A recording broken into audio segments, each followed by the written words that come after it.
नमस्कार दोस्तों, मैं हूं आपकी अनीता सिंह। आज हम पढ़ेंगे अतिशयोक्ति अलंकार। अतिशयोक्ति अलंकार को कल हम लोगों ने देखा था। आज उसके भेदों की चर्चा की जाएगी। अतिशयोक्ति अलंकार के भेद आज हम देखेंगे, जो कि 7 होते हैं। अगर आपने कल का वीडियो नहीं देखा है तो प्लीज़ वीडियो को देख लीजिए और लाइक और सब्सक्राइब कर लीजिए। इससे पहले हम लोगों ने मानवीकरण अलंकार को देखा था, फिर अतिशयोक्ति अलंकार को देखा। आज हम अतिशयोक्ति अलंकार के भेद को देखेंगे। चलिए शुरू करते हैं। अतिशयोक्ति अलंकार, कल हमने परिभाषा आपको बताई थी कि जहाँ किसी वस्तु, घटना अथवा दृश्य का बढ़ा चढ़ाकर वर्णन किया जाए वहाँ अतिशयोक्ति अलंकार होता है। यानी कि जहाँ किसी वस्तु के रूप, गुण, क्रिया की तीव्रता आदि का लोक सीमा से अतिक्रमण करते हुए वर्णन किया जाए वहाँ अतिशयोक्ति अलंकार होता है। ये परिभाषा मैंने कल आपको बताई थी। आज हम देखेंगे रूप का अतिशयोक्ति अलंकार। इससे पहले हम देख लें कि अतिशयोक्ति अलंकार के कौन कौन से भेद होते हैं। तो रूप का अतिशयोक्ति अलंकार, भेद का अतिशयोक्ति अलंकार, संबंधातिशयोक्ति अलंकार, असंबंधातिशयोक्ति अलंकार, अक्रमातिशयोक्ति अलंकार, चपलातिशयोक्ति अलंकार, अत्यंतातिशयोक्ति अलंकार। अत्यंतातिशयोक्ति अलंकार कौन कौन? रूप का अतिशयोक्ति, भेद का अतिशयोक्ति, संबंधातिशयोक्ति, असंबंधातिशयोक्ति, अक्रमातिशयोक्ति, चपलातिशयोक्ति, अत्यंतातिशयोक्ति। ये 7 प्रकार के होते हैं। कौन? अतिशयोक्ति अलंकार के 7 भेद होते हैं। इन 7 के बारे में विस्तृत जानकारी हम लेंगे। एक एक में जो है हम एक एक अलंकार के जो है कम से कम दो या तीन उदाहरण देखेंगे। कम से कम 2 या 3 उदाहरण हम देखेंगे। इस तरह से हमारे पास जो है कल हम लोगों ने 7 उदाहरण को देखा था, और अगर इसका 2 भी हम रखें तो 7 दूनी 14 हो जाएगा। यानी हमारे पास कुल मिला के 21 उदाहरण हो जाएगा। और 21 उदाहरण में से निश्चित रूप से बोर्ड के एग्जाम में से इन्हीं उदाहरणों में से कोई ना कोई आपको देखने को मिलेगा। चलिए ठीक है, हम शुरू करते हैं। अगर ज़्यादा से ज़्यादा हम उदाहरण पढ़े रहेंगे तो हमारे काम आएंगे, इसलिए वीडियो को पूरा देखिएगा और इन उदाहरणों को भी अच्छे से आप याद करिएगा। अगर कई बार वीडियो आप देख लेंगे तो आपको ज़्यादा मेहनत करने की ज़रूरत नहीं पड़ेगी, आपको देखकर ही सुनकर ही याद हो जाएगा। रूप का अतिशयोक्ति अलंकार। पहला अलंकार कौन सा है? रूप का अतिशयोक्ति अलंकार। यानी अतिशयोक्ति के भेद में पहला है रूप का अतिशयोक्ति अलंकार। इसकी परिभाषा देखते हैं। जहां उपमान के माध्यम से उपमेय का बढ़ा चढ़ाकर वर्णन हो तथा उपमेय का उल्लेख नहीं हो वहां रूप का अतिशयोक्ति अलंकार होता है।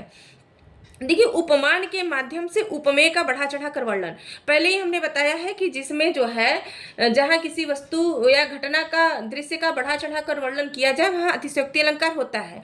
और रूप का अतिशयोक्ति में क्या होता है कि उपमान के माध्यम से उपमेय का बढ़ा चढ़ाकर वर्णन, ठीक है, और उपमेय का उल्लेख नहीं होना चाहिए, वहाँ रूप का अतिशयोक्ति अलंकार होता है। अभी उपमान क्या होता है, उपमेय क्या होता है, अगर आपने नहीं पढ़ा हो तो हम थोड़ा इसके बारे में जानकारी देते हैं। अगर आपको आता है तो अच्छी बात है। उपमान जो है जिससे समानता बताई जाए, ठीक है, जिससे समानता बताई जाए उसे क्या कहते हैं? उपमान कहते हैं। यानी कि ज़्यादा प्रसिद्ध वस्तु, जैसे चांद हो गया, अब प्रसिद्ध, ज़्यादा चांद जो है सुंदरता के लिए प्रसिद्ध तो है, लोग कहते हैं चांद सा मुखड़ा। तो जो ज़्यादा प्रसिद्ध हो, प्राकृतिक चीज़ें हैं, और चांद हो गया, सूर्य हो गया, और क्या कहते हैं, प्राकृतिक चीज़ें, और पशु पक्षी, जैसे लोग कहते हैं ना मोर सी गर्दन, तो पशु पक्षी ये क्या है? ये प्रसिद्ध हैं। किसी भी जैसे चालाकी के लोमड़ी प्रसिद्ध है ना, और सुंदरता के लिए जो है चांद भी प्रसिद्ध है, कमल भी प्रसिद्ध है, और ताकत के लिए शेर प्रसिद्ध है। तो ये जो प्रसिद्ध चीज़ें हैं इनकी समानता की जाती है, जिससे समानता बताई जाए उसे हम क्या कहते हैं? उपमान कहते हैं, ठीक है। और हम उपमेय की बात करें तो उपमेय जो है जिसकी समानता बताई जाए उसे उपमेय कहते हैं। उपमेय जिसकी समानता बताई जाए। और जैसे कि मानव का अंग ना, मानव का अंग, मानव के कार्य, ये सब उपमेय होते हैं। यानी मनुष्य से संबंधित जो चीज़ें होती हैं वो उपमेय कहलाती हैं।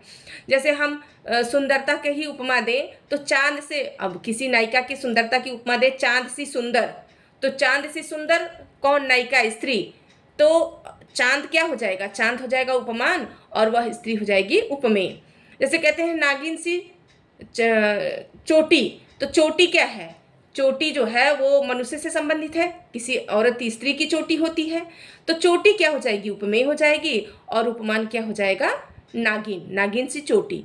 तो यानी आप समझ गए होंगे कि उपमेय जिसकी समानता बताई जाए और उपमान जिससे समानता बताई जाए, उपमेय जिसकी समानता बताई जाए और उपमान जिससे समानता बताई जाए। तो आप उपमेय और उपमान को समझ गए होंगे।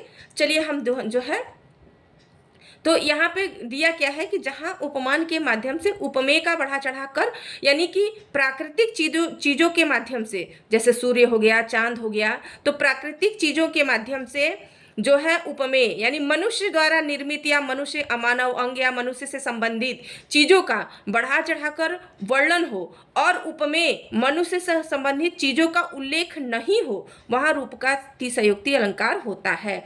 उदाहरण देख लीजिए, आपको समझ में आ जाएगा। घायल होकर गिरी सिंघनी उसे वीरगति पानी थी। सिंघनी क्या है, सिंघनी जो है शेर का स्त्रीलिंग है। तो जो है सिंघनी किसके लिए कहा गया है, झांसी की रानी लक्ष्मीबाई के लिए, और झांसी की रानी लक्ष्मीबाई का उल्लेख नहीं है। तो घायल होकर गिरी सिंघनी उसे वीरगति पानी थी। उपमान के माध्यम से, उपमान के माध्यम से जो है उपमेय का बढ़ा चढ़ाकर वर्णन। उपमान कौन है, सिंघनी, सिंघनी उपमान है, और सिंघनी के माध्यम से झांसी की रानी लक्ष्मीबाई का बढ़ा चढ़ाकर वर्णन होने के कारण यहाँ पे रूप का अतिशयोक्ति अलंकार है। अगर रूप का अतिशयोक्ति अलंकार ऑप्शन में हो ही ना, तो यहाँ पे कौन सा अलंकार हो जाएगा, अतिशयोक्ति अलंकार हो जाएगा। ठीक है, देखिए हमने यहाँ लिख दिया है, आप चाहें तो नोट्स भी बना सकते हैं इसको देखकर। तो उपमान कौन है, सिंघनी, उपमान सिंघनी का बढ़ा चढ़ाकर वर्णन है, तथा उपमेय झांसी की रानी लक्ष्मीबाई का कथन नहीं है। ठीक है, ये बात आपको समझ में आ गई होगी। चलिए हम आगे बढ़ते हैं।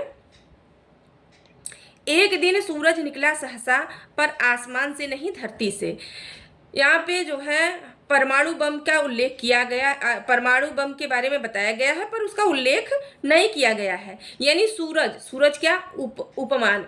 हमने अभी भी बताया कि प्राकृतिक चीज़ें जो होती हैं वो उपमान होती हैं, और मानव से संबंधित चीज़ें जो होती हैं वो उपमेय होती हैं। तो सूरज उपमान के माध्यम से परमाणु बम उपमेय का बढ़ा चढ़ाकर वर्णन किया गया है। बढ़ा चढ़ाकर कैसे, क्योंकि परमाणु बम कितना भी तेज दे, परमाणु बम से कितना भी तेज निकले, वो सूरज की समानता नहीं कर सकता। तो सूरज के माध्यम से परमाणु बम का वर्णन किया गया है। ये पंक्तियां आपका अज्ञेय की है, और अज्ञेय की पंक्तियां हैं नागासाकी पे जो बम विस्फोट हुआ था उसी के संबंध में उनकी एक कविता है, और उसी कविता से पंक्तियां हैं। तो एक दिन सूरज निकला सहसा, पर आसमान से नहीं धरती से। तो जो है परमाणु बम जो है वो जब नागासाकी में गिरता है तो वहाँ जो है विस्फोट होता है, और उस विस्फोट का जो विस्फोट होता है वो ऐसा लगता है जैसे सूरज गिर गया हो, है ना। तो अब सूरज के माध्यम से परमाणु बम का वर्णन किया गया है, और परमाणु बम का कहीं भी उल्लेख नहीं किया गया है। यानी बढ़ा चढ़ाकर परमाणु बम का बढ़ा चढ़ाकर वर्णन तो किया गया है, पर परमाणु बम का उल्लेख न होने के कारण यहाँ रूप का अतिशयोक्ति अलंकार है। अगर ऑप्शन में रूप का अतिशयोक्ति अलंकार हो ही ना, तो कौन सा अलंकार हो जाएगा, यहाँ अतिशयोक्ति अलंकार हो जाएगा।